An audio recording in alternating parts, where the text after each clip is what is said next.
We think many of your dragon legends could actually be stories about what we today call dinosaurs.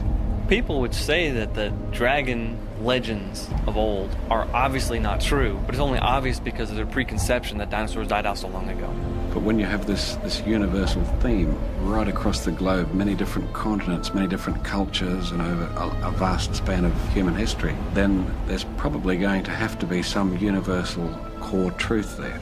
Dinosaurs are probably used more than anything to convince people of millions of years. I mean, even little kids all know about dinosaurs. Just say the word dinosaurs and see what they say next. They probably would say evolution. Those two concepts are inextricably linked. The most common objections they encounter is that the Bible can't be true because science has disproved it. You ask them what that means, they mean evolution millions of years.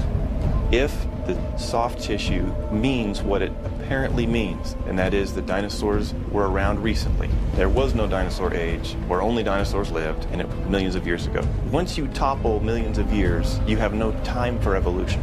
The more you study about dinosaurs, they really fit with creation.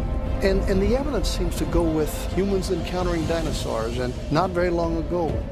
Creatures like this were supposed to be separated by mankind for 65 to 70 million years. Yet, here we have respectable people writing in their history books, this is what I've seen, this is what I've witnessed.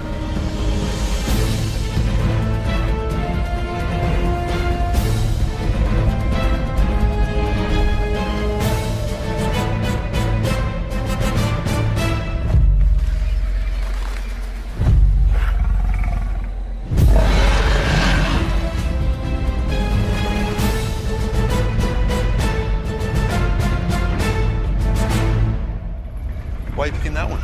It's a good story. You know someone's gonna say something. Like what? Got something against Danny? Oh, don't play dumb, you know what I mean. Still gonna read it. It's on you then, nothing to do with me. Fine. Okay, kids, come on over, gather around. We're gonna have story time. Come on, find a seat on the carpet. Can everybody see? Yeah? Okay, good. Okay, guys, today's story is called Danny the Dragon. Thank you all for coming. Please note that the opinions expressed during the story time are those of the author and do not necessarily represent those of the Monroe Library or its staff. Thanks, Tony. Would you like me to have them sign release forms? Once upon a time, not too long ago, there was a dragon named Danny. He lived in a deep, isolated cave along an ocean coast. One day, he wandered out of the water and saw some houses and people. Curious, he lumbered closer for a better look. Dragons, just the word conjures up all these images, and people's attention goes right to the dragons. People want to know about dragons. Dragon legend is absolutely a phenomenon. There are literally too many legends to count. They're in every tribe and nation, every people group. And you have them in China, Australia, Africa, Europe, North America, and South America, everywhere people inhabit. Dragons are really interesting creatures. I think there's not a child with soul so dead that he hasn't become fascinated by dragon stories and dragon legends. And the thing that's always struck me as amazing is that it's not a regional legend. It's not a legend of the Chinese, but nobody else, or a legend of the Europeans and nobody else. It's everybody's legend.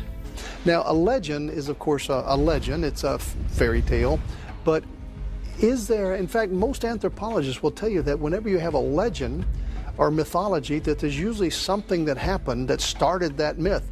So the point is there is some consistent threads in these different cultures, South Sea Islands, South Pacific, American Indians, and so forth. So when you find the similar kinds of legends that suggest that either a common legend exchange or those legends deriving from some kind of historical antecedent. If we're to believe that they're mythological, that really presents a logical problem for us because there is a consistency that happens throughout all the dragon legends. Of course, dragon legends can become sensational. You know, a lot of your pagan religions attach some sort of meaning to these things. Like a lot of times in Chinese mythology, a dragon would, be responsible for the tides, or it would control the water or something like that. But if you scrape away all the sensationalism, you actually have a very real creature at the bottom of, and that is consistent throughout really in the entire world, you just have a large scaled reptile that has many of them fly, some of them don't, but the ones that do fly have wings like a bat, and they're carnivorous, and they're basically going to gnaw your face off. And it is consistent no matter where you go, and that truly is remarkable. They look like big reptiles with long tails, with scales, with sharp teeth, claws, oftentimes 3 claws, by the way, which many of the dinosaurs did have 3 claws, like the theropods. So I believe they're what many people have called dragons, or have been translated to the word dragon, really reflect a human experience, widespread among almost all cultures, of having witnessed at some point in history very, very large, very frightening reptiles. You know, the dragon legends, the stories of these dragons, they always talk about these huge reptilian beasts with fierce teeth and prickly spines, and they just sound so much like dinosaurs. It's like knowing about Julius Caesar or Alexander the Great. We have to rely on historical records of these things, because you can't scientifically prove that Julius Caesar existed. It's always a matter of history. And I think dragons, a lot of that will be widespread historical writings of such creatures, including, for instance, the Chinese calendar, where you have 12 animals. One of them is a dragon. I was born on the year of a dragon, but all the animals are treated as equally real. So it does seem like the Chinese people did see a creature we would now call a dragon, which they called the Long. Actually, there are a lot of legends of dragons being used for breeding. The Chinese have stories about breeding dragons. There are artifacts that show people riding these things. It's quite remarkable that, to many people, that Australian Aboriginal people actually have accounts of their ancestors having encountered creatures that today, by any reckoning, you'd describe as being dinosaurs on the basis of scientists' reconstructions from fossils. On a personal level, I recall meeting a university researcher in the Northern Territory in Darwin after giving a presentation there a couple of years ago. And she said that she'd been working with the local Larrakia Aboriginal people, and they had a word for a fierce creature that lived in the local swamps there that used to terrorise the first Aboriginal people who'd come to that area via canoes from another country far away.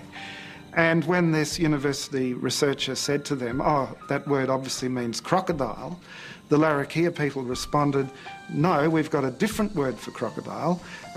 This other creature, in fact, looks very similar to some of your dinosaurs in your children's book about dinosaurs." There is an Indian legend called the Thunderbirds. And according to legend, these huge bird-like creatures would fly, and they would actually be able to bring thunder with them. And at first that seems sensational. But if you start looking at the evidence, things change just a little bit. Because what is in the Black Hills in South Dakota, the legend is that these giant thunderbirds would actually fly to the top of the Black Hills, and they would like nest there. Now what is fascinating is that scientists have long believed that those kind of gigantic creatures needed strong winds to propel them to high heights. And so in the west, where you have these gigantic thunderstorms, it is really postulated these gigantic pteranodons would catch thermal updrafts of these storms that would lift them to the top of places like the Black Hills. So from an Indian's perspective that is trying to pull meaning from the things in nature, they would look at these what they would call thunderbirds and go, wow, they are bringing thunder. But it's actually what's really happening is that it's the thunderstorms that are actually bringing the pteranodons. This is taken from a book named After the Flood, where he recounts, "Dinosaurs in the form of flying reptiles were a feature of Welsh life until surprisingly recent times. As late as the beginning of the present century, elderly folk at Penllyn in Glamorgan used to tell of a colony of winged serpents that lived in the woods around Penllyn Castle.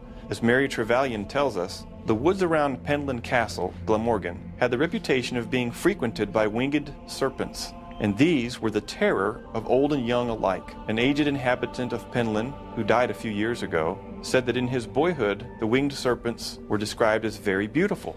He said it was no old story invented to frighten children, but a real fact. His father and uncle had killed some of them, for they were as bad as foxes for poultry. The old man attributed the extinction of the winged serpents to the fact that they were terrors in the farmyards and coverts. This is a pteranodon, an example of one. And by the way, not all of them were huge, with big long wings.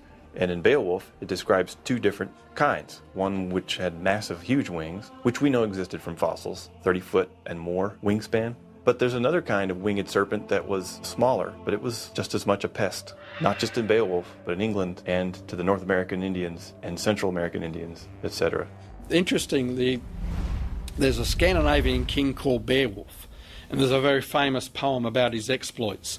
And if you read about his description of this big beast that he killed because it was terrorizing the villagers, it's a very accurate description of a Tyrannosaurus rex. Most people say Beowulf is entirely mythical because there's all these monsters in it.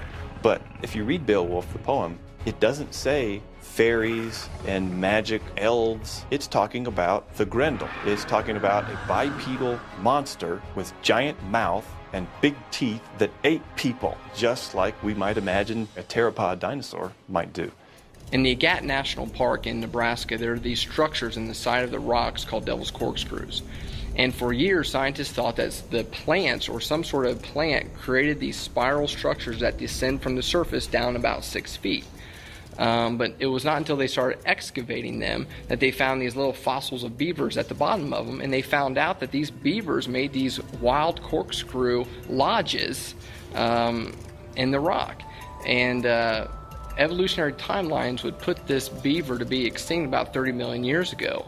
But the problem with that is that American Indians know full well what those corkscrews were. And if you would have asked a Lakota Indian, they would have told you they were beaver lodges. My point with Haast's eagle is the Maoris tell a legend about a giant eagle. And it's easy for us to say, oh, giant eagle, pff, whatever. But it's been verified and it's published. It's the real deal. It was a giant eagle. So if they were right about the giant eagle, then perhaps peoples have been telling the truth in their legends of other creatures too. Most people today accept that dinosaurs have become extinct, and even creationists who look at the accounts of apparent recent human dinosaurial contact would say, look, it does seem that dinosaurs are extinct. However, there are some tantalising accounts of sightings in very recent decades from various places around the world. In the Congo, for example, the local people there talk of a creature they call Mokele Mbembe. And when Westerners have gone in with drawings of African creatures and dinosaur handbooks, and they've pointed to pictures of, say, the hippopotamus or the rhino, the people have said, no, that's not Mokele Mbembe. And when shown a picture of a sauropod dinosaur in a dinosaur handbook, they've pointed to something like a small sauropod dinosaur. Another example comes to mind, the Lake Murray region of Papua New Guinea. There were people there out in a canoe, and as they looked under their canoe, they saw a large creature swim under the canoe that had what looked like triangular plates extending down its back and all the way down its long tail. And the people speak there of large nesting sites adjacent to the water's edge, which have been clearly left by a large creature. If you only had one or two stories that sounded a bit similar to dinosaurs, you could see it as just a coincidence. But when you have this universal theme right across the globe, many different continents, many different cultures, and over a vast span of human history, then there's probably going to have to be some universal core truth there. In fact, the late Dr. Carl Sagan, one of the most well-known of all the world's evolutionists, took it so seriously that he actually wrote a book called The Dragons of Eden to try and answer this question as to how come there are so many different stories of dragons that are very similar to the dinosaurs when no one's ever seen a dinosaur. And the answer he came up with in his book was essentially that well, we evolved from reptiles, so part of our brain is a sort of a leftover of when we lived in the age of the reptiles, and so dragon legends are really, if you like, inherited memories from the age of reptiles.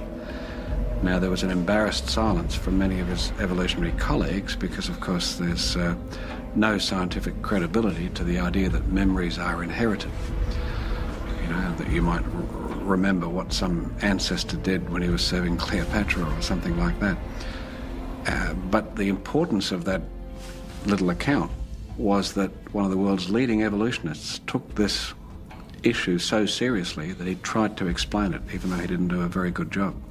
A much better explanation is that the Bible is right, that man and dinosaur did live together, and what we see are the somewhat corrupted legends, somewhat corrupted stories of a time when people and dinosaurs did really know each other.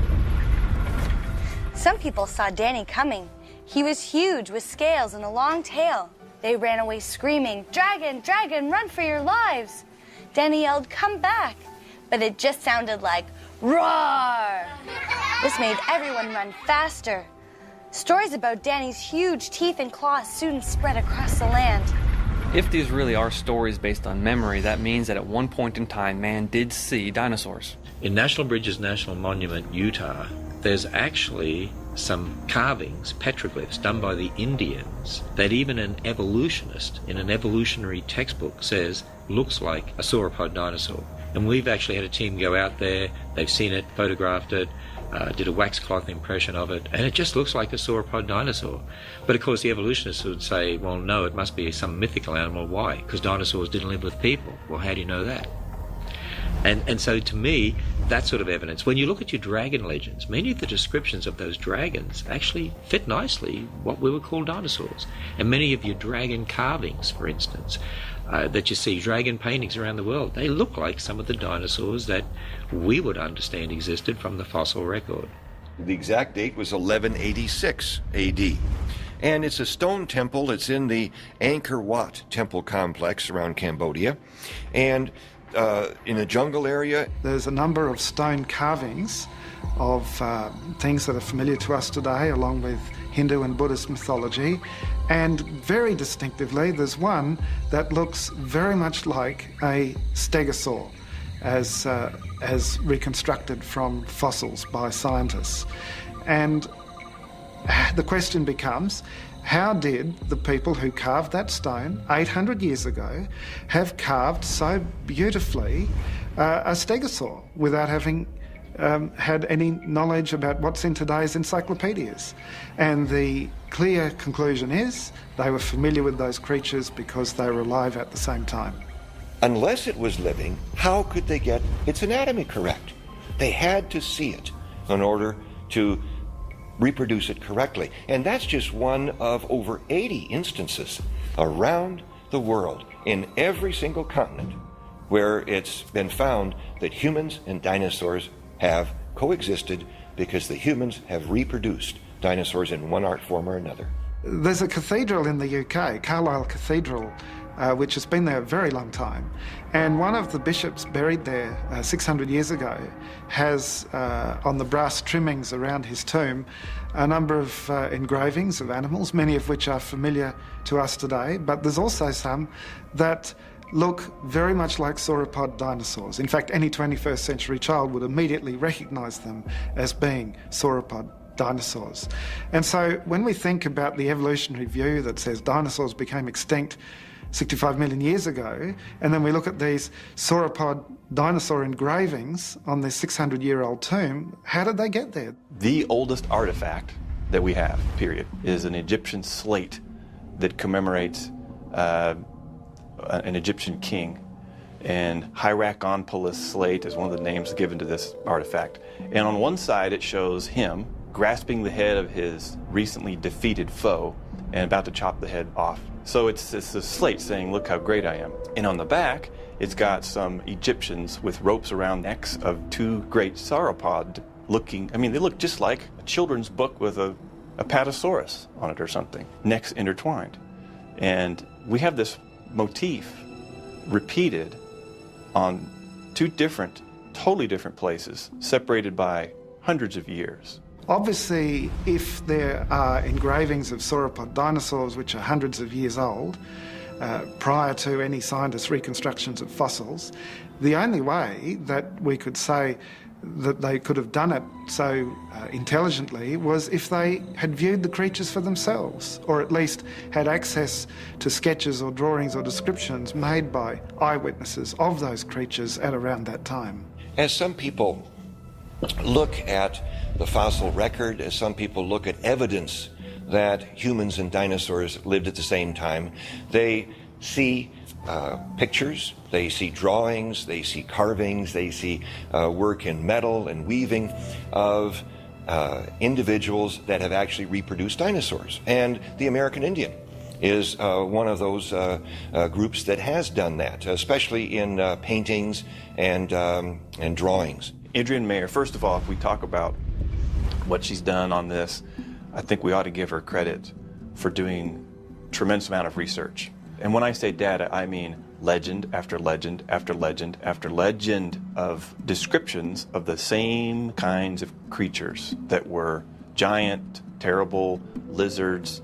There were thunderbirds, there were water monsters given the same description from tribe after tribe after tribe across North America, but even in South America and Central America. We've got this robust, legendary lore, complete with descriptions of habitat, descriptions of habit, anatomical attributes. Where did all this come from? And some people say, well, we don't want to have the Indian living at the dinosaur, so the Indian went ahead and found bones and then went ahead and assembled those bones into the proper shape and then put the musculature and the skin on the bones, and then based upon what they came up with, they then did a drawing showing what this dinosaur or reptile would look like in life. Now, with all due respect to the skills of the American Indian, and there are a great many of them, I honestly don't know if paleontology hundreds of years ago was one of them. Well, the very fact that we have these artifacts begs the question, how did they know to draw these? In other words, if they're mythological, how is it that they all drew the same exact myth, and yet they're separated through distant time as well as distant geography? And the question, it's a tough one to answer because it depends on your worldview. And if you back up and think, if I just go based on the data, then it seems to suggest on its surface that these people, real live people at some point, encountered creatures that looked like this. I've been informed that in a cave in France there's a mammoth seemingly engaged with or in combat with a dinosaur. Now, if that's so, that's very significant because even though mammoths are extinct, everybody accepts that mammoths and humans live together because you sometimes find spear points of human spears in mammoth fossils or mammoth skeletal remains in caves.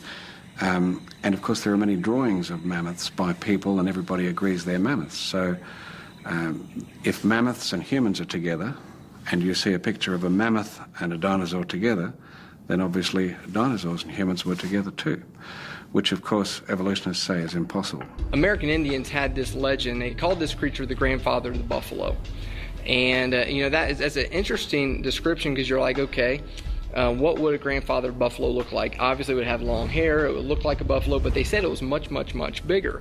Well, there was a waterfall found in Minneapolis, and underneath this waterfall was this tusks of a mammoth. And Indians actually pointed to that spot and said that's where the grandfather of the buffalo lived. And what's fascinating is if they were able to understand the flesh, they were understand the hairy characteristics of this mammoth, there's only one way they could have known that is if they would have actually seen the creature. And once again we see that the evolutionary time frame, that the layers in the rocks represent millions of years, comes to grief on things like this, which show that people, dinosaurs and mammoths and many creatures that we're familiar with today all lived at the same time. First of all, what we have to understand now was not until the year 1822 when Gideon Mantle and his wife found the iguanodon tooth. And that was supposedly the absolute beginning of our understanding of dinosaurs. And modern academia will tell you that is when we discovered them. Well, the problem with that is that we have all these images of ancient people groups that had intimate knowledge of dinosaurs. They drew them on vases, they were on pottery, and if it is true that they had no knowledge of dinosaurs, then where in the world did all those images come from? The people went to the police and demanded that something be done. The police gathered their weapons and their bravest officers and went off to see what they could find. Danny was terrified. He just wanted to find a friend. He was very old and had looked everywhere but couldn't find anyone else like him. It was like he was the last dragon on Earth. You know, it's funny how historians treat ancient history. Because we've got a lot of ancient historians writing things that we take today as matter of fact, like, you know, this event happened, okay.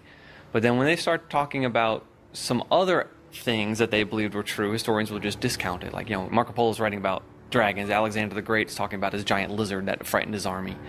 And there's all sorts of other accounts in history as matter-of-fact accounts of great lizard-like beasts, and yet they're routinely discredited as not being true. You know, it is a misnomer that some of these dragon legends, or all the dragon legends, are just a product of opium-inspired pagan religions. I mean, that is not the case at all. What you have is you have actual historians. You have Herodotus, you have Flavius Josephus, you have Marco Polo that talk about dragons. Herodotus actually heard an account of flying reptiles, and he went and checked it out himself. And so, I mean, he showed the mettle of a true historian. 400 years later or so, you have Flavius Josephus, an incredible Jewish historian, also talking about seemingly the same creature. You have this flying reptile. You have Marco Polo that after his journey to China is describing a huge dragon. He calls it a dragon with this tail that is really dragging through the sand, leaving these marks. And we come to the point where we have to ask ourselves, are all these people just making this up? They're describing creatures that were not supposed to be alive then. According to evolutionary theory, that creatures like this were supposed to be separated by mankind for 65 to 70 million years. Yet, here we have respectable people writing in their history books, this is what I've seen, this is what I've witnessed. And they sound just like dinosaurs. Well, I think we should take the testimony of these very reliable historians. For the most part, I think that they were very candid in what they were writing about when it came to historical narrative. And if they were talking about these large, formidable creatures, I don't see why there's any reason to question that. If man and dinosaurs never lived together but were separated by millions of years, then we have to say all those ancients were mistaken. And I don't believe that we should accuse them of that, because they were intelligent people like you and I. They built cities before the flood. We're told that they had musical instruments. They had tools of iron and brass. Now you think about that. Before the flood they had metal tools. That implies they had to find the metals, they had to mine them, and they had to smelt them exactly like we do today. So let us not dare accuse ancient people of being unintelligent and untechnological. The Bible does use the term dragons over and over again. It talks about ocean dragons, it talks about flying dragons, it talks about land dragons. And, you know, that seems to fit with these great reptilian beasts that include the dinosaurs. It makes sense. If those things were so dominant on the planet before the flood, and certainly right after the flood, they would have made it into the history of the culture. In 1845, a newspaper in the town of Geelong in Victoria published a sketch of a creature that the local Aboriginal people had described as a bunyip. Common Aboriginal term for monster. It's often thought of as mythical, but this Aboriginal had big, deep claw marks across his chest, and the description he gave, presumably through an interpreter at the time, was the basis of this sketch in the Geelong Advertiser, and it looks very much like one of the duck-billed dinosaurs. In fact, some large bones were reported at that time that were fresh and were unlike any other creature that people were familiar with at the time. And 13 years later, on the other side of the world, a dinosaur was unearthed, and it was called Edmontosaurus. And when you look at a reconstruction of Edmontosaurus next to the sketch of the bunyip drawn by the artist for the newspaper in Geelong on the basis of Aboriginal descriptions, the two are very similar. You have to interpret evidence of the present in relation to the past. And what I would say is this: there is very strong circumstantial evidence, because all evidence in relation to the past is like a forensic scientist. They're working with circumstantial evidence. Is very strongly confirms the Bible's history that dinosaurs and people lived at the same time.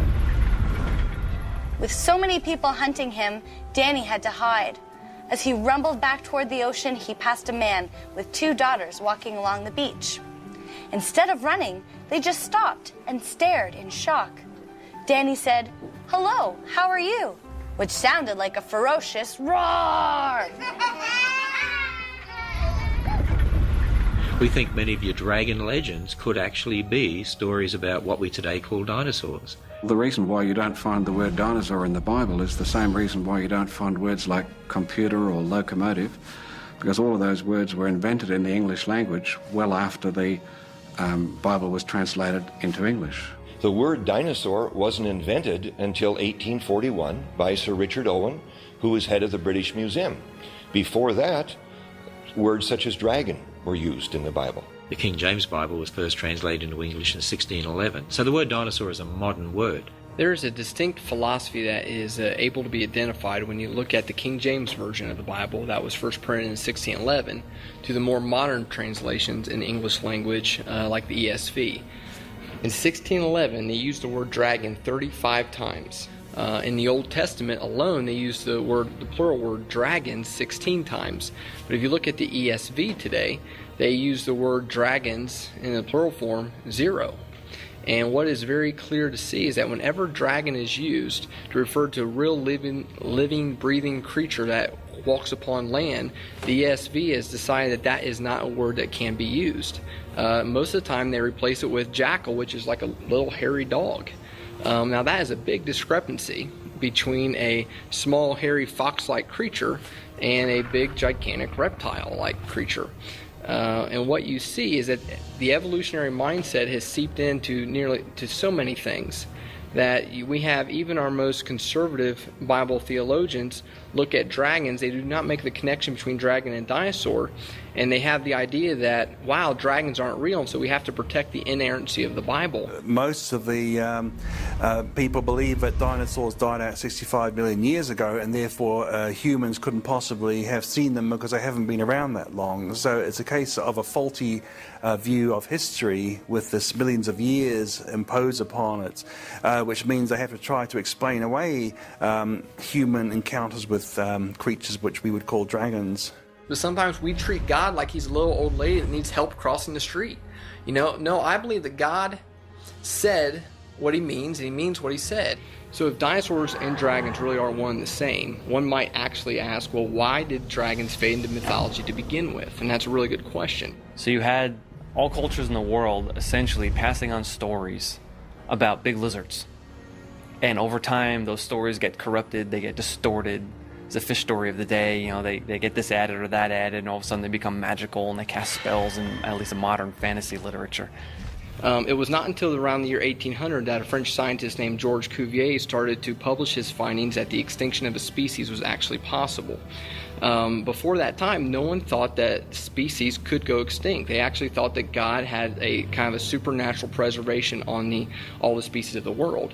The reason they thought that was an errant view of the Bible. They go back to Genesis and said, that God created all the creatures and that it was good. So they thought that at that point that there was kind of a supernatural preservation on that. That then got reinforced again when the flood came. And the story of Noah's flood is that God was going to cleanse the planet and was going to basically start over and with Noah and his family. Well, he had Noah bring all the animal kinds 2 by 2 to the ark. And again, there was this sense of preservation. We didn't invent the word dinosaur until the 1800s. And so anything before the 1800s could not have used the word dinosaur. And so no Bible translations would use the word dinosaur prior to the 1800s. And since then, no Bible translation would dare to use the word dinosaur because of pressure from the evolutionists. So people before the 1800, as they're hearing the stories of dragons, they're looking around saying, I don't see that creature alive today. And if it is not alive today, then it was never alive. And that is how and why dragons fade into mythology. There are a lot of things that over the years have been found that were thought to have been extinct. Some mammals, some fishes, some plants. The coelacanth was the classic example from the early 1900s. The Wollemi pine, which was discovered in the later 1900s. So there's a lot of things that pop up that no one thought everyone thought went extinct, but it turns out that they're still here and they're essentially unchanged from the way they were supposedly millions of years ago. And also there's an Australian living fossil that's very well known. It's called the Wollemi pine, and it was found in a very isolated part of a conservation reserve near Sydney in New South Wales, and it quickly became known as the dinosaur tree, because they said it had lived alongside the dinosaurs, and the initial dating of the Wollemi pine fossils was that it had been thought to be extinct for many millions of years. Now, when they found this Wollemi pine just a short time ago, the curator of the Sydney Botanical Gardens apparently said it's just like finding a live dinosaur. I think he said a live small dinosaur, because the point is it has exactly the same significance. Now, the coelacanth is a fish. Fossils have been found of this fish that the evolutionists say died out, say, 70 million years ago, came on the scene about 400 million years ago. The reality is, in 1938, off of the island of Madagascar, fishermen started catching coelacanths. And so now the evolutionist is presented with a problem. If coelacanths died out 75 million years ago, what's a live one doing in 1938? And they found a lot more of them. Some are even in aquariums today. Here's an interesting thing. Years ago, when I was in undergraduate school in Minnesota, I was taking a course in botany, and our professor took us all outside the botany building to pay obeisance to a ginkgo tree. And we all stood around in just deep reverence looking at this ginkgo tree, because we were told that this ginkgo tree, we can see it in the fossil record back to the time of the dinosaurs and beyond, and here it is growing alive and well just outside of our botany building. And isn't that amazing? And boy, we were impressed. But you know, now that I look back on that, why didn't our prof just show us the far more abundant oak trees and elm trees? Because they're in the fossil record too. We have acorns, we have walnuts, and these are dating back 40, 50 million years. No, I don't accept these dates. I believe the Earth is 6,000 years old. But if you're going to accept these dates, we have a tank here in the Creation Museum that is full of native Kentucky aquatic creatures. Sunfish, which have been found, the good old sunny you fish for, you know, if you like to fish.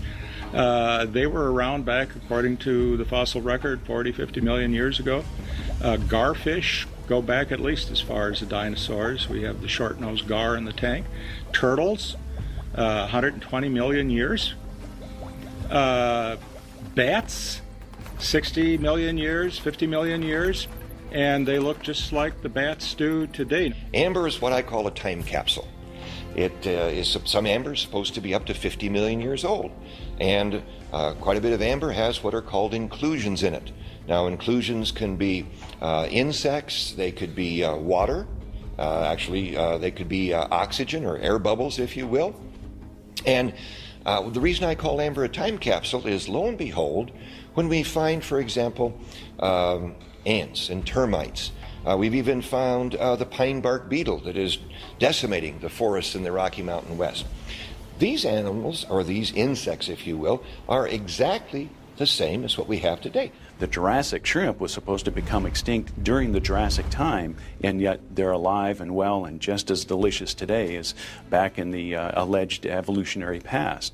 And so these living fossils, I think, are clear testimony to the youth of this Earth. Terrified, the man pushed his daughters behind him and said, "Oh God, you are wonderful and powerful and created such amazing creatures. Please don't let him eat my daughters. As you love all your creation, I love them." Then he turned and plunged back into the ocean. According to conventional wisdom, the dinosaurs lived from about 250 million years ago to about 65 million years ago. The reason why they say that is after the so-called Cretaceous layers, you don't find any more dinosaur fossils above there. And so they believe the dinosaurs were wiped out 65 million years ago. And they believe that man only evolved in the last 2 million years, say, because we only find human fossils at the very top of the layers. And so man and dinosaurs, in their view, could never have lived together.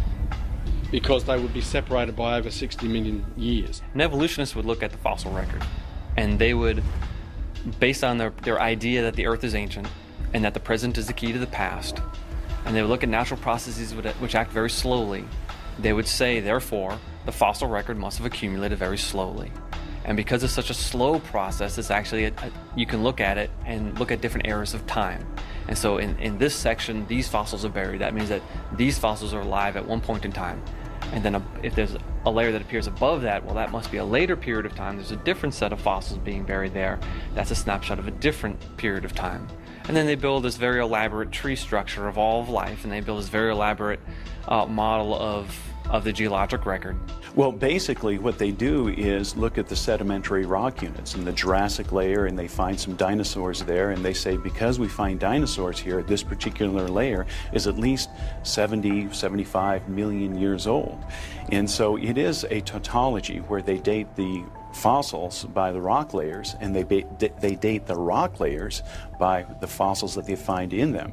And so it is a cause for circuitous or circular reasoning. I did 1 year of geology in my university, and it's interesting that the head of the department said the fossil record does not support Darwinian evolution. He said this plainly. He made it clear he was not a creationist, but he did say the fossil record seems to support a series of divine creation. This I heard from the professor of geology. And professor in New Zealand was the highest rank of university teachers, not just any old lecturer. Well, fossils are formed only under special circumstances.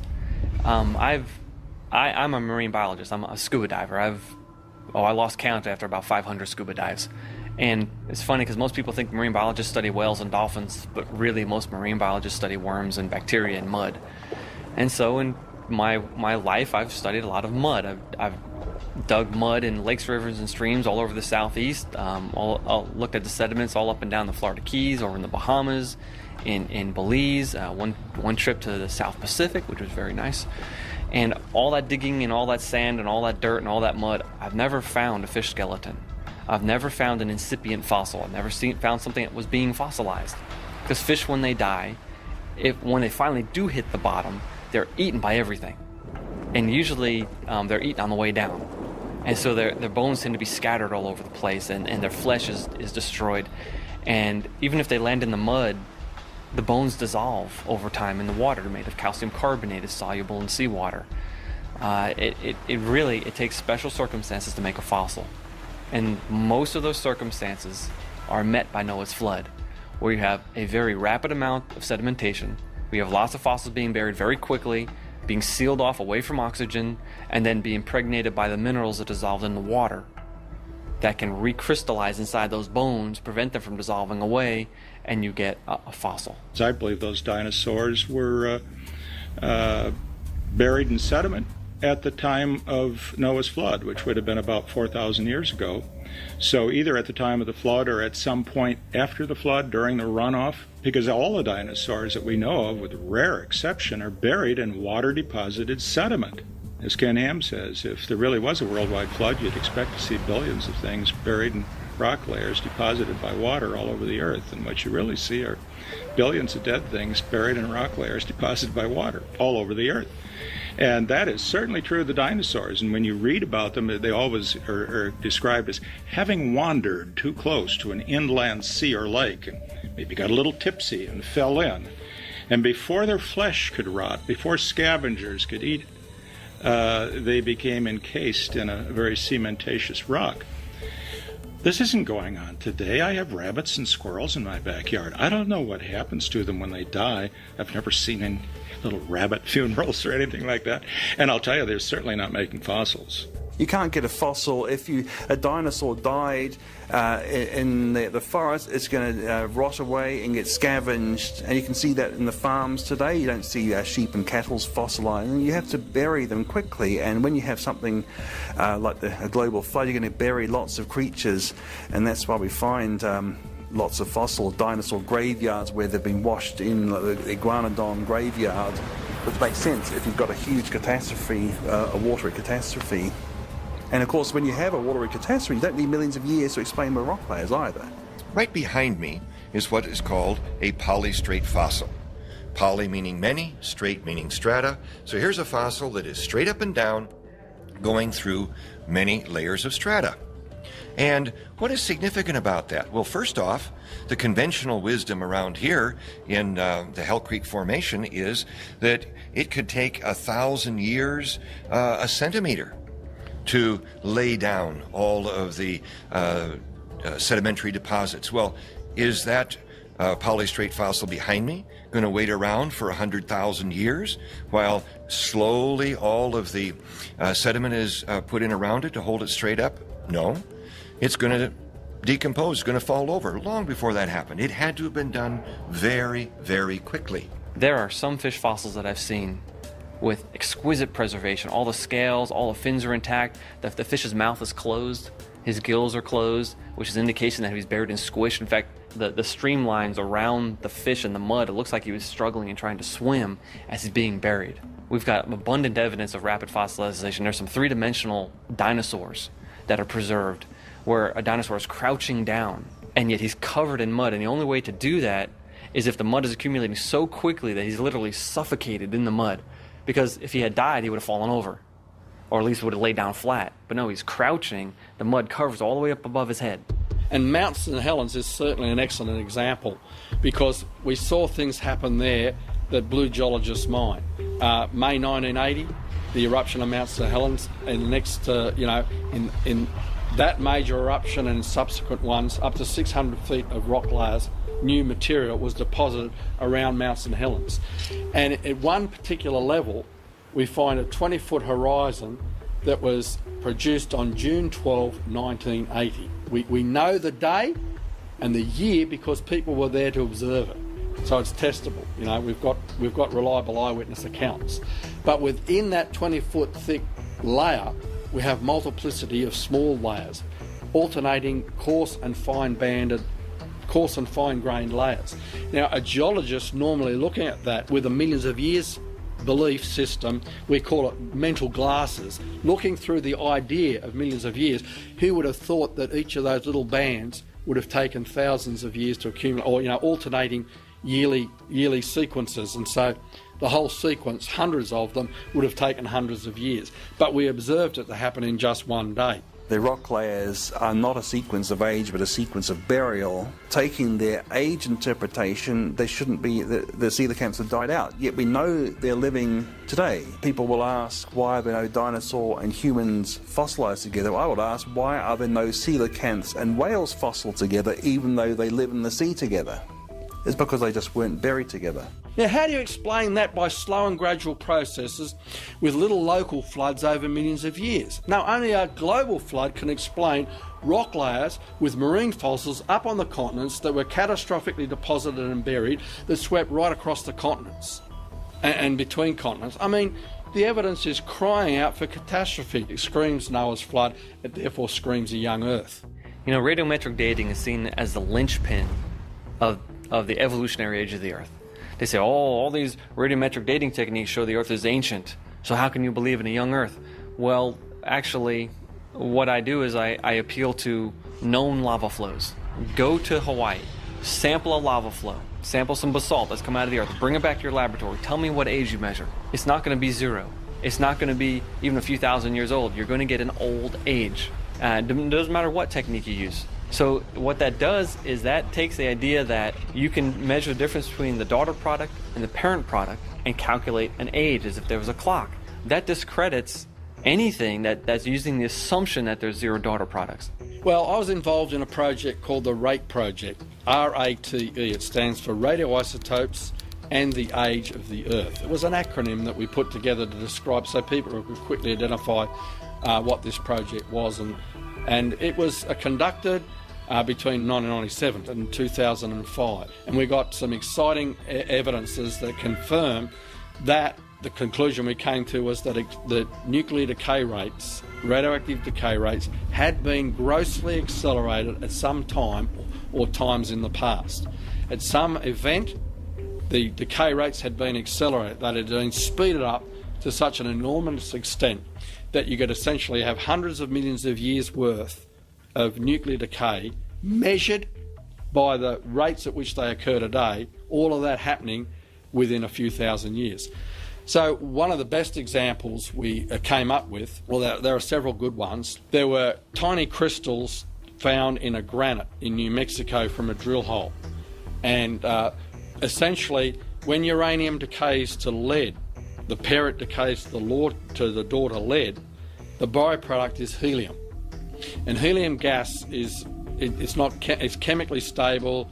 It doesn't react with other elements. It's what we call an inert element or inert gas. And because it's only got small atoms, it could leak very easily out of those crystals. But we found that the uranium lead date for these crystals, with the millions of years scenario, using the radioisotope dating, was 1.5 billion years. But most of the helium that would have been produced by that amount of nuclear decay was still in the crystals.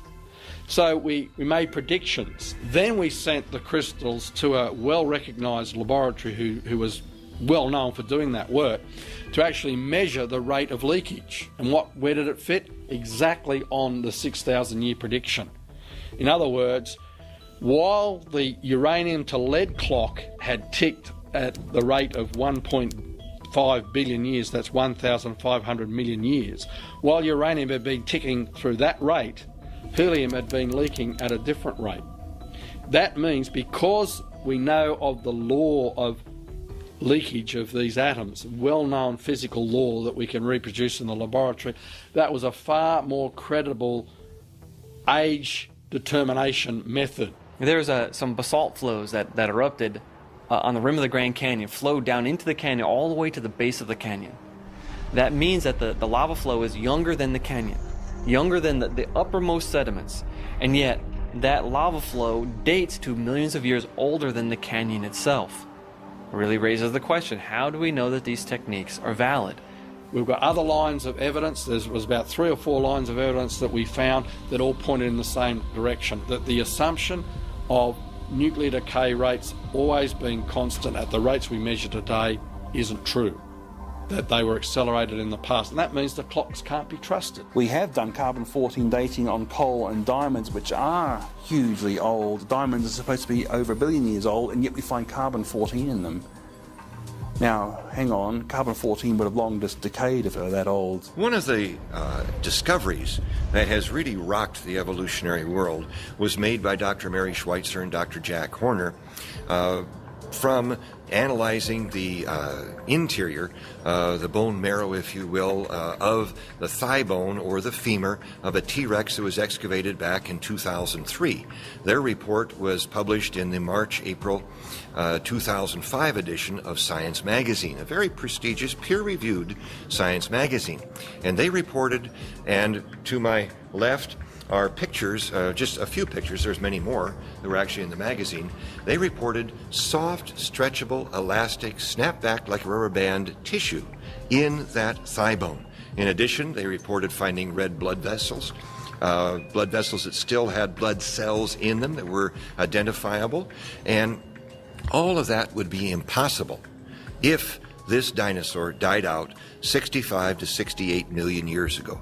Clearly, science has shown this dinosaur died out very recently, and I would say perhaps as a result of the flood of Noah's day, just a matter of, say, 4,000 years ago. Doctors Mary Schweitzer and Jack Horner are paleontologists. They study fossils. Specifically, they're interested in dinosaurs. In fact, I think you could call Jack Horner Mr. Dinosaur. I mean, he's probably associated with the study of dinosaurs as much or more than anyone else that comes to mind. Mary Schweitzer said that on one such test, she said she couldn't believe it until she'd done it 17 times. This is pretty thorough. So most people are understandably shocked, and that includes certainly evolutionists, that you should find what appears to be fresh marrow. Still soft, still with blood vessels, still with red blood cells. More recently, they've gone beyond that. Schweitzer, working with other investigators, have looked at the biochemistry of the marrow, and they have indeed found protein fragments. Now, not the whole protein, but protein fragments. Proteins usually don't remain completely undisturbed for a few thousand years, and of course we have no idea for 70 million Well, of course, the evolutionary naturalists who embrace the long ages of evolution, who maintain adamantly that man and dinosaur are separate by 65 million years, are very, very uncomfortable with these continuing discoveries of Mary Schweitzer. Tom Kay of Seattle, who was also a critic of the first study of Mary Schweitzer, said, and I quote, "This will either be nothing or the biggest revolution in paleontology ever." You know, I would have to agree with the latter portion of his quote. This is one of the greatest paleontological discoveries ever. Danny returned to his cave, deep in thought. What had made that man on the beach so brave? The man had spoken about someone who had created him. The man had spoken about a creator that loved all his creatures. Was Danny one of those creatures? Most of your dinosaur books, if you go to Barnes & Noble or wherever, they're all millions of years, millions of years, millions of years. Kids have been to see those movies that talk about dinosaurs. It might be fictional movies like Jurassic Park and so on, but at the same time, they still teach millions of years. Ever since Darwin and Lyell, that this idea of many, many millions of years is a philosophical necessity, but is certainly not found in science. I mean, the main movers and shakers at the time were really striving to discredit the Bible. I mean, Lyell himself said that his stated goal was to free the world from Moses. And if that's his stated goal, to free the world from Moses, he is actively trying to undermine the biblical account of creation. So that's why we have to talk about the age of the earth issue if we want to talk about dinosaurs and humans, because these are two radically different views. And if the earth is young, then dinosaurs and man did live together. And the dragon legends are believable. Paleontologists also, I believe, go ahead and fill in the gaps as they see them in the evolutionary timeline, going from monkeys to man, going from microbes to man. One of the things that they find, though, in the process of doing that is that life is very complex. Whether it's dead life or living life, it is still extremely complex. And so that means they've got to have huge amounts of time in order to give people any idea at all that it's credible to go from microbes to man. And that's really, time is the magic bullet for the evolutionist. It's a lot of time, which makes the impossible possible. Old Earth, old universe even, but certainly old Earth, 4.5 billion years, is important to the evolutionist because they need a great deal of time for things to evolve by the evolutionary process, which would involve random changes due to mutations and natural selection. I would suggest it requires infinitely more time than the pittance of 4.5 billion years. I encourage them to think along the lines of Google years. That would be to the Google power. I mean, you need years that make billions look like nothing if you're going to try to attribute to chance even a single biologically useful protein. Well, they say that over billions of years anything is possible, but would you ever expect someone to win the lottery every single day for 10 years straight? That's essentially the odds that they're claiming anything is possible. If that happened, a court of law would call that guy guilty, send him to jail for the rest of his life because he's cheating. Even if they don't know how he's cheating, they would have to conclude that you are cheating because this is impossible. So their idea that anything is possible is really ridiculous on the face of it. Would require more time and material than is in the known universe to have ever evolved by chance. Once you can buy all that and accept it, once you can accept photosynthesis having formed by chance, I don't see a hill of beans difference between believing it happened by chance in 6,000 years versus 6 billion years. I mean, one's just as improbable as the other. We've reached a point where the p-values are so low that what's the difference? But evolutionists know that their arguments would be even less tenable to laymen if the times were shortened too much for them. We say humans are very complicated and a sponge or a jellyfish would be very non-complicated. But it's really funny because a jellyfish, or at least the sea anemone, has got about the same number of protein coding genes as people. So in all these billions of years of supposed evolution, we actually haven't increased the number of genes hardly at all. And a lot of the genes that they have that we thought at first was something specific to vertebrates or specific to higher life forms, they have them also. So the evolutionists scratching their head, the simplest cell is utterly complex. The simplest life out there is so mind-bogglingly complex that to me, it's impossible to conceive that it just spontaneously evolved from random chemicals. There is an unbridgeable gap between the simplest cell and random chemistry. It's sort of like saying, oh, well, we can find, if you go out in nature, you can find a rock sitting on top of another rock, just from natural processes. You know, maybe fell off the cliff and landed on top of another rock. And because you can find rocks sitting on top of rocks, that explains the Great Pyramids. Well, of course, that's ridiculous. We have decay. We have the second law of thermodynamics. I look in the mirror every day, and it's hitting me with a vengeance. Yeah, we've been told that if our theories ever run counter to the second law, we can be pretty sure they're not right. The second law basically tells us that at least a closed system, everything goes downhill.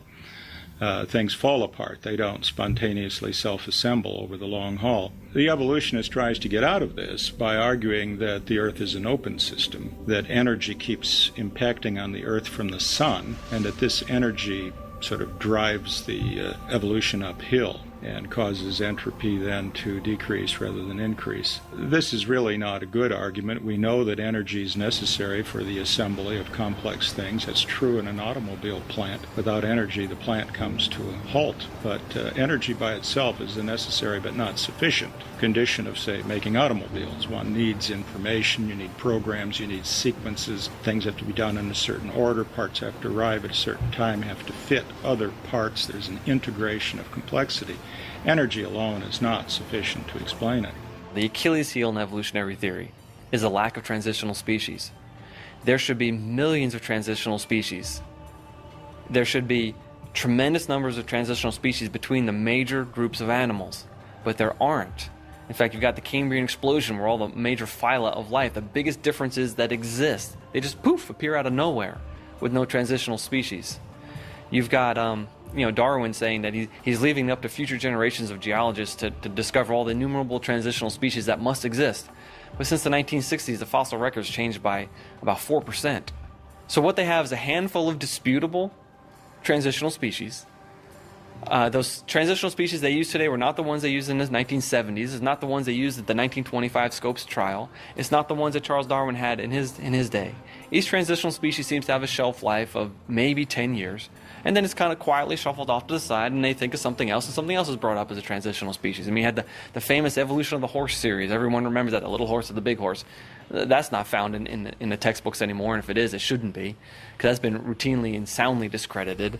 And a lot of the other things that people would remember as the best evidence for evolution really turned out to be no evidence at all. Charles Darwin did the same thing when he thought up his idea of evolution.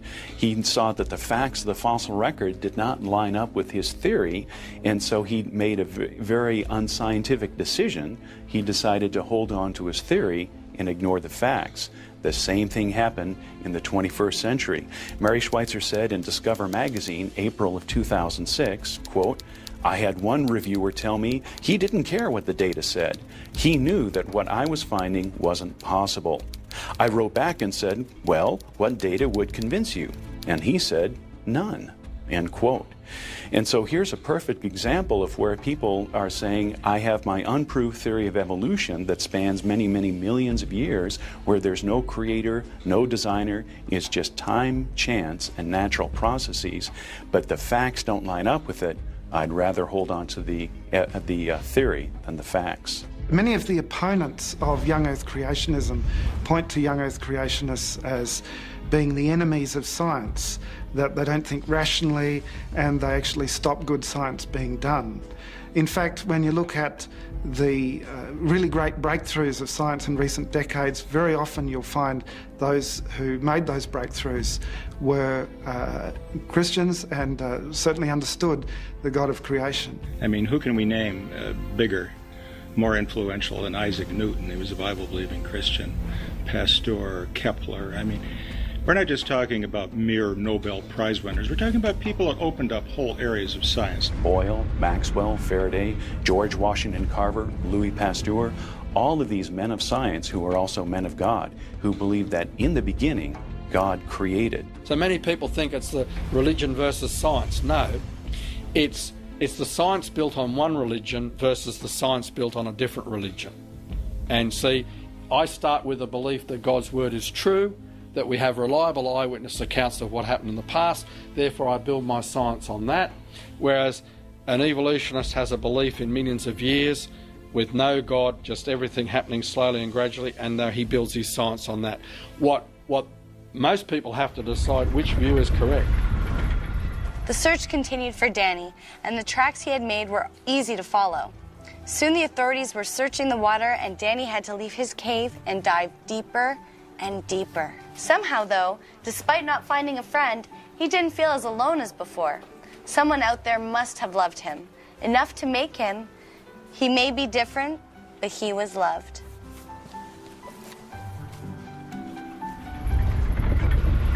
I think that a dinosaur is described in detail more than most other animals in the Bible. I really do. For instance, when you go to Job 40, there we have an account of God speaking with a man called Job, and this was after the flood. And he was saying to Job, look at this animal called behemoth. Now that's just not an English word, that's just a transliteration of a Hebrew word. The Hebrew word there is plural, because behemoth is a well-known word for a beast. So behemoth is saying it's the beast of beasts, and God said to Job, behold this. So he was expecting Job to understand what he was talking about, and what I made along with you. So it implies that it was made alongside mankind, and then it says, so it's a beast of beasts made along with mankind. Everything about it is big. His legs are big. His bones are strong like brass and iron. He's an enormous creature, chief of the ways of God. Some Hebrew experts say that means it was the largest land animal God made. And you know, the largest land animal we know of today from the fossil record are some of your dinosaurs, like your sauropods, like a Seismosaurus or something. And then it has a tail like a cedar. Well, you think of the cedars of Lebanon. I mean, a tail like a cedar, that'd be an enormous tail. You know, many Bible commentaries, for instance, the NIV Study Bible in the notes actually says this was a hippopotamus or an elephant.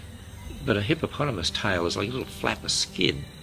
And, you know, an elephant's tail, it's like a piece of rope hanging in the wind.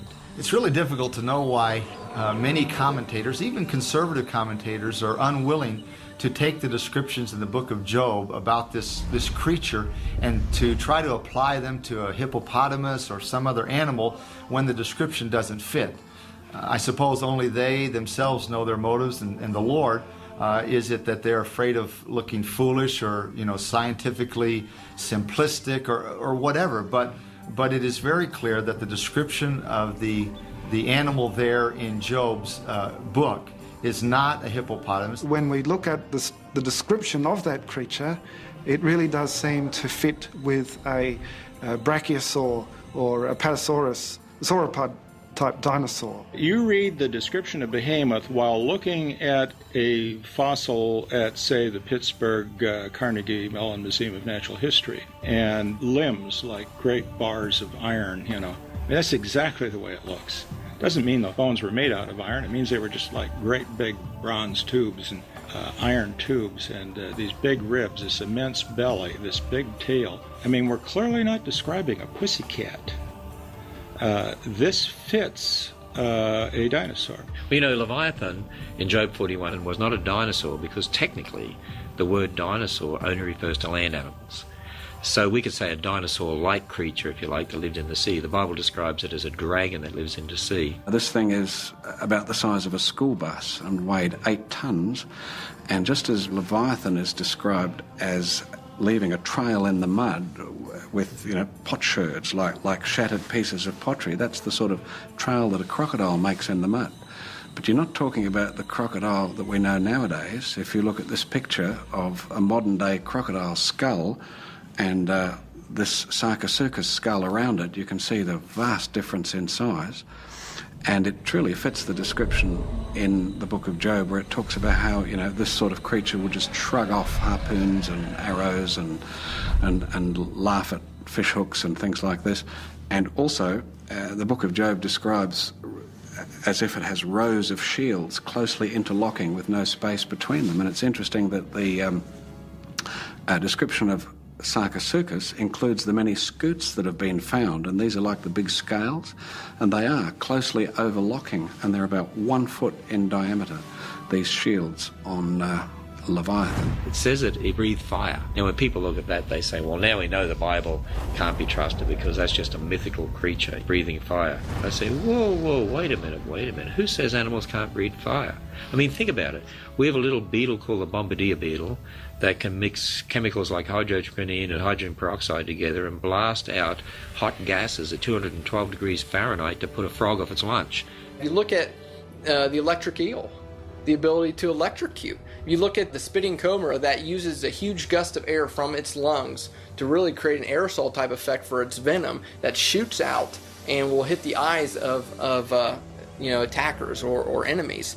You start looking at some of these things, you're like, okay, is it possible that these eyewitness accounts really did have some evidence behind them? Interestingly, the snout of Sarcosuchus had a bulla, some sort of a hollow cavity of some sort at the tip that nobody knows exactly what it was for.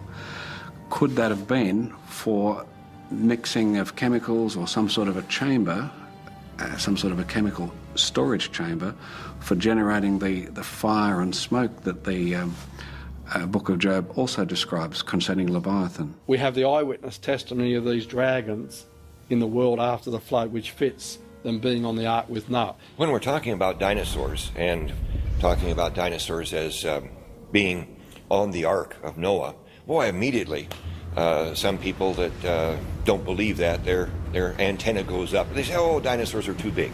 They couldn't have fit on the ark. But let's think about this for a second. First off, what's the average size of a dinosaur?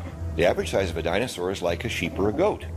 It's not like a big, huge T-Rex or a big, long neck Apatosaurus or something like that. But then let's look at the long neck dinosaur or the T-Rex or any of the others of that size. The main thing that God wanted to do was to have 2 of these creatures on the ark so that when the flood was over and they left, they could reproduce after their kind. And so God would want to send younger ones. And science today believes that dinosaurs could reproduce at about age 8 to 10. So younger, smaller. The ark was big, 450 feet long. And there would have been plenty of room for 2 of every kind of dinosaur, along with all the other animals that God wanted. Why would they become extinct after the flood? Well, because the climate was changed after the flood. It was a much more harsh climate with a different topography. And second, they would have competed with man for food and places. A lot of things have become extinct. Things become extinct by chance. I mean, a lot of them would have been wiped out during the flood, which is why we have the fossils.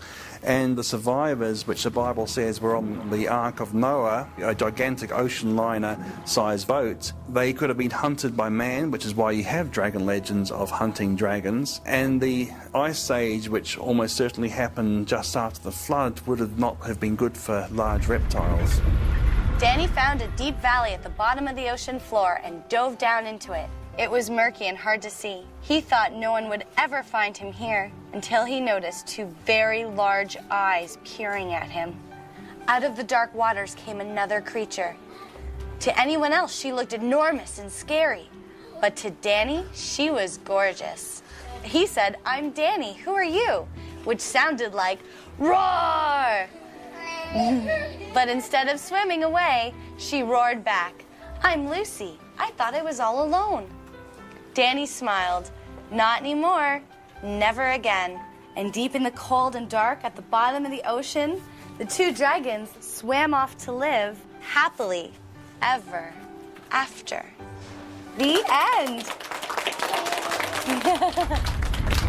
If it could be shown that dinosaurs were 4,000 years old, it would not be the end of evolution. Nothing will be the end of evolution except the return of Jesus Christ. Man simply cannot tolerate a creator, because natural man, apart from having come to know Jesus Christ as Savior, we can't tolerate a creator because it involves accountability. And so we have to explain how we could come into existence spontaneously without a creator, without a designer, without a builder, how nature left to itself, matter, energy, time, and space, that must suffice.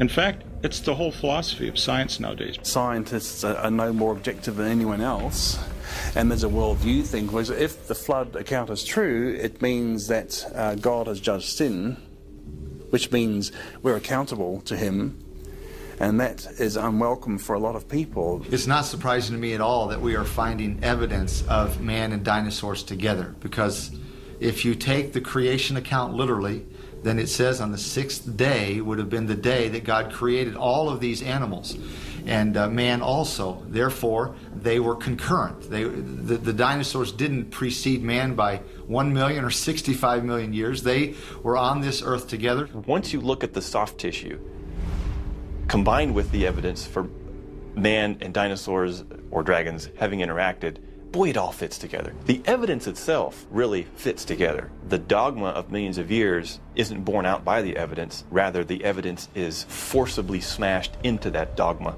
Evolutionary theory is driven by the paradigm and not by the evidence. A lot of people, when they think of creationists who have science degrees, and they wonder how can they believe in creation.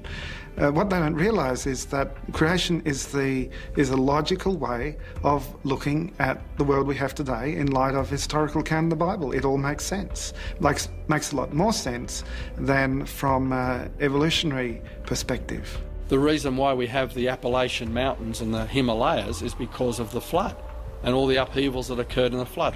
Why do we have billions of dead things buried in rock layers laid down by water over the earth? Because the Bible says all the high hills under the whole of heaven were covered with water, and all the animals were swept away, and the water would pick up sand and mud that would bury billions of dead things buried in rock layers laid down by water all over the earth.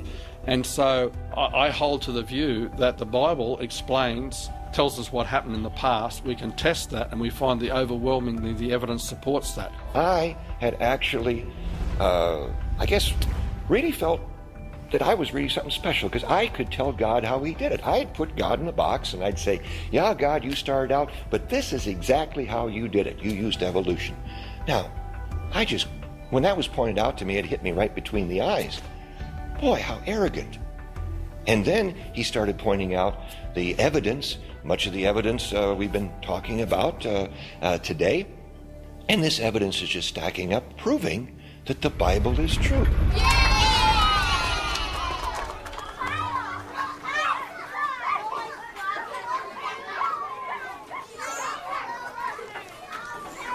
Hi, I thought this was a public library. It is. Is there something I can help you with? Yeah, the story was a little preachy. Who decides what to read? I'm sorry you feel that way. I actually chose the story. I thought it was nice. Not everyone believes there's a God. I liked it, Daddy. Can you take it away? Sure, sweetheart. But let's look for some other books, too.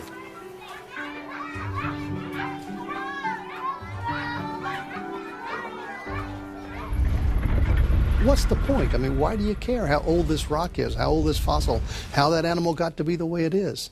But there are underlying meanings that go to the very core of our being, that answer life's big questions. Who am I? Where did I come from? What's the meaning to life? What happens after I die? These big questions are answered by creation information. Today, I find that the biggest objection people say as to why they can't accept Jesus is because they've been taught evolution at school of the millions of years, and they say, why should I trust the bits of the Bible that talk about Jesus when you can't trust the very first bits that talk about creation? Well, I was an atheist all the way through university because I believed that everything made itself, because I believed in the millions of years and so on, and it was obvious that the history in the Bible, that the gospel depended upon that if evolution and millions of years were right, what the Bible was teaching just didn't make sense. It was only when somebody gave me a book that explained how I could look at the same facts and interpret them logically and rationally in a way that was not only intellectually satisfying, but that fitted the Bible and that actually made more sense than the evolutionary long ages point of view, that I could become a Christian.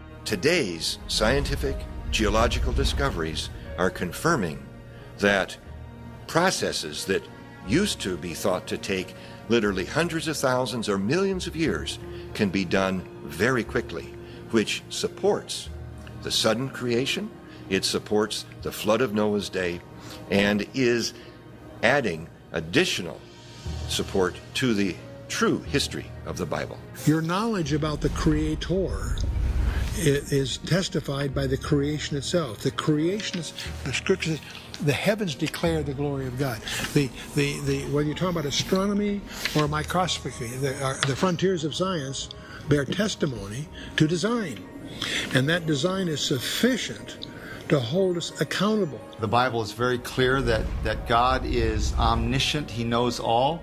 And if you accept that Scripture is the Word of God, then He has given us a perfect record that we can base our lives on, base our views on.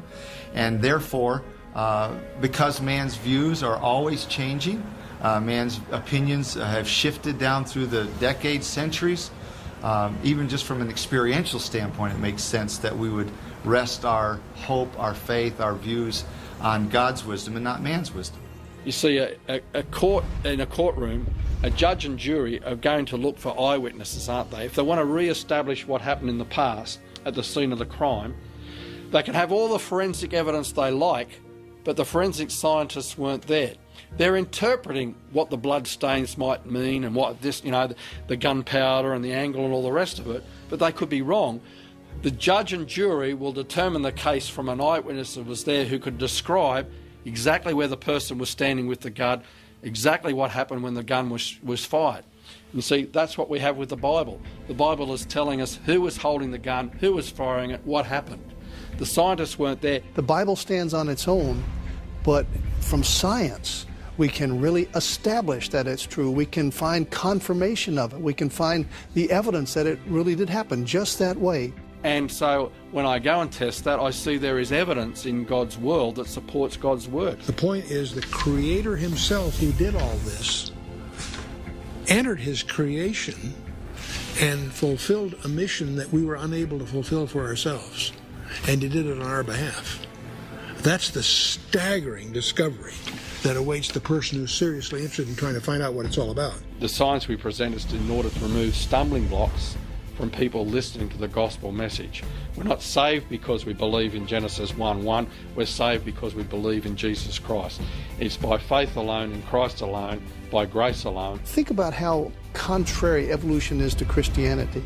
Evolution is this idea of survival of the fittest, which really means extinction of the unfit. The vast majority of everything goes extinct. And yet, how does Christianity approach things? The very kernel nut of Christianity is that not the survival of the fittest, but that the most fit of all, Jesus Christ, died for the unfit, so that the unfit could survive. That's me and you. Jesus entered the human race. Even though He was Creator, He entered creation, and He came as a man, lived a perfect life, died a substitutionary death on the cross for our sins so that we could be redeemed. And a person who acknowledges his or her sin and is willing to humble themselves before God, repent of their sin, and receive Jesus Christ by faith is what the Bible refers to as being born again. That person is given new life, whereas they were dead in their sin. Now they have new life that comes from a genuine relationship with Jesus Christ.